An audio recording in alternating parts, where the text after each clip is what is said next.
৩ মাস jail খেটেও ঢাবি ভর্তি পরীক্ষায় একাদশতম হয়েছিলেন নাসিরুদ্দিন পাটোয়ারি।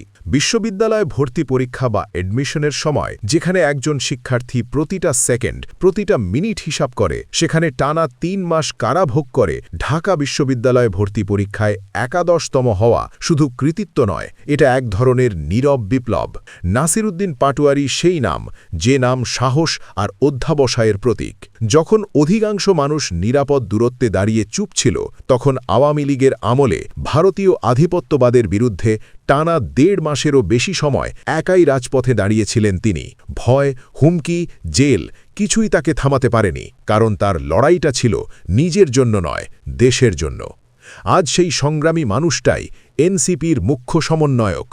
ঢাকা ৮ আসনে এমপি প্রার্থী হিসেবে চালাচ্ছেন জোরালো গণসংযোগ, মানুষের দ্বারে দ্বারে পৌঁছে দিচ্ছেন তার রাজনীতির ভাষা, সততা, সাহস আর আত্মমর্যাদার রাজনীতি। নাসিরুদ্দিন পাটোয়ারি কোনো হঠাৎ গড়ে ওঠা নাম নয়।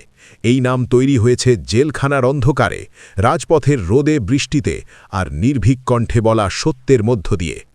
আজ হোক বা কাল সে যে এই দেশের বড় নেতাদের একজন হয়ে উঠবে, এতে কোনো সন্দেহ নেই।